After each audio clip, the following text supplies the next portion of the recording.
is. And but yeah, I don't know how do you describe his philosophy. He likes loopholes. He doesn't like saying anything definitively, so you would like that part of it anyway. Like, there's no real Yeah, I think it absolute, would sound you know. sounds like my kind of thinking. I mean, never taking a position on anything, hey? Yeah, well, they'll take positions like, yeah, don't run over babies or something. But I mean, yeah, they're kind of obvious positions, you know. And but they're always a little too convenient. That's the problem. I mean, it's getting to all sound like a bunch of rationalizations. I mean, that's sort of what I've seen in the last few weeks. Is that yeah, he just rationalizes any position. So he chooses one, just rationalizes it. I mean, you can almost do that. I mean, if you really tried to make an argument for God, you probably could make one.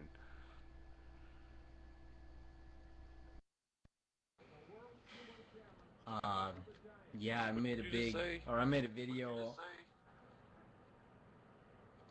video on agnosticism versus atheism where I was bashing atheism a little bit, and I just got a fucking flood of bad feedback from people on YouTube. It seems that something like not taking a position is not very popular on this forum, at least. Well, I think it depends on the subject. I mean, obviously, in this community of atheists, yeah, if you're, shitting on atheism, you're not going to get too far. Um, but I don't, This is dumb. I mean, I get the same problem. Anytime I attempt to say anything, absolutely. I mean, I actually had to make videos. I have a channel called Suffering Sucks because, you have to explain to people that That suffering is a sucks. really I mean, fun channel that's to too watch, let me extreme. tell you. Too extreme a position. Oh, how dare you claim that suffering sucks? No, you can't say that. No, we have to wait for the magic unicorn to tell us that one. So we'll wait 10 or 15,000 or a million years before we'll draw that conclusion. I mean, some of this is just such bullshit. I mean, people keep talking like, well, we need more information. We need more information. No, no, we don't. I mean, assholes were figuring out how planets rotate around the sun and all this other Galileo. They're figuring out all this complex math and all this neat shit, and they didn't even have a decent bathroom. I mean, these guys could do some real shit, and we all of a sudden now we just don't have enough information. Well, that's a pile of shit. We got plenty of information. You know what though? That's the problem is that we have all that information, but the thing about convincing yourself of something is that you need to sift through all of that, all of the history of thought in order to convince yourself that this isn't bullshit. Like I'm not just going to take somebody's opinion no matter how well known it is for granted. Common sense to me is the thing I'm most skeptical about because it means that people aren't going to question it, and it means that there's less opportunity for people to point out the flaws in what everybody takes as true. That's the type of shit that I want to go back and revise. And you know what? There probably isn't time, but it's something that I would feel necessary in order to convince myself of anything in the present. Yeah, well, I don't disagree with that. I mean, I've always been that way my entire life. I mean, I was very skeptical very early on because you'd say why is a certain circumstance and somebody give you some dopey answer like well God made it that way and you're like well that's not a fucking answer. So yeah, you get these lame answers to questions, so you learn not to trust the answers. The standard answers might be wrong, but it's really hard to do that, all the way.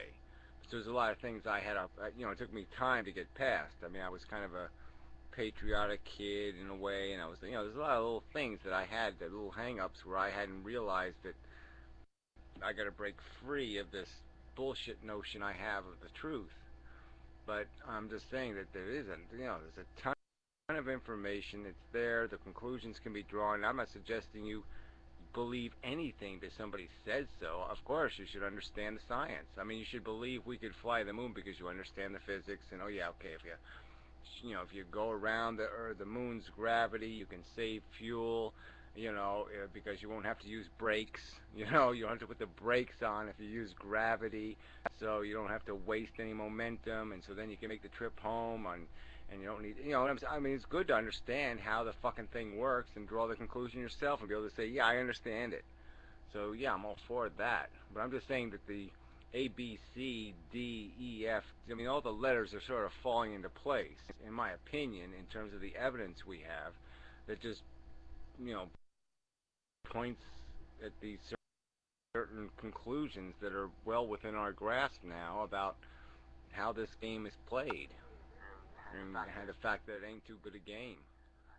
Maybe my current positions have something to do with the lack of time I've had to sift through that information. I've only become involved with anything to do with school since, I don't know how many years, but not as many as older people. But there's this thing, like, would you agree that maybe the most inquiring, skeptical people who, in my opinion, tend to turn out as the smartest people are maybe the most obstinate and arrogant when they're a kid, when they're a child.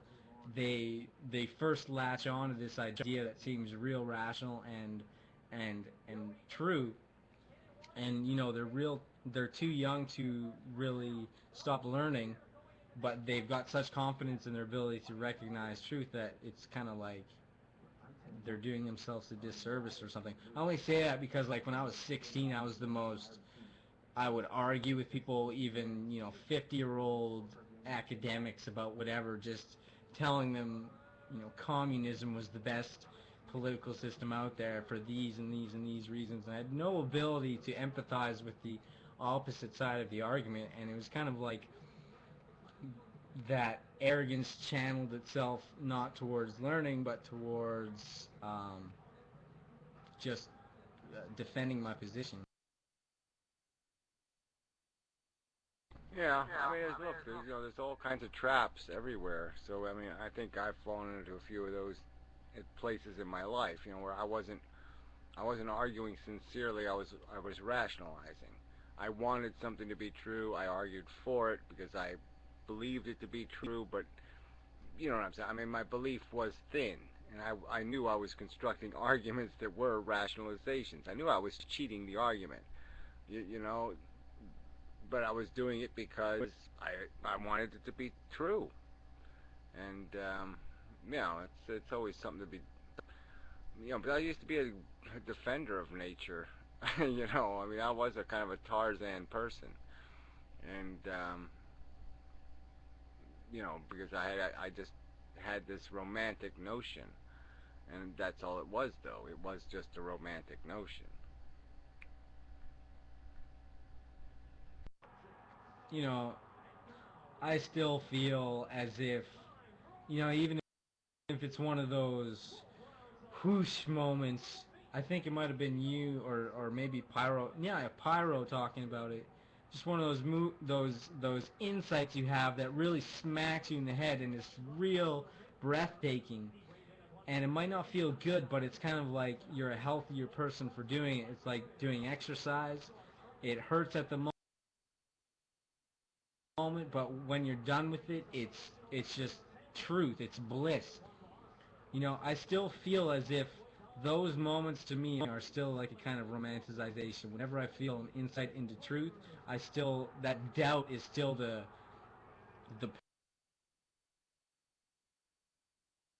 pressing down on me, and taking over at the end of the day. I still feel like an idiot at the end of the day. There's nothing that convinces me. But what about those social pressures too when you're a kid, and you've got these ideas that sound great, and just the very fact that you want to impress people or you want to sound like the smart guy for some ulterior motives.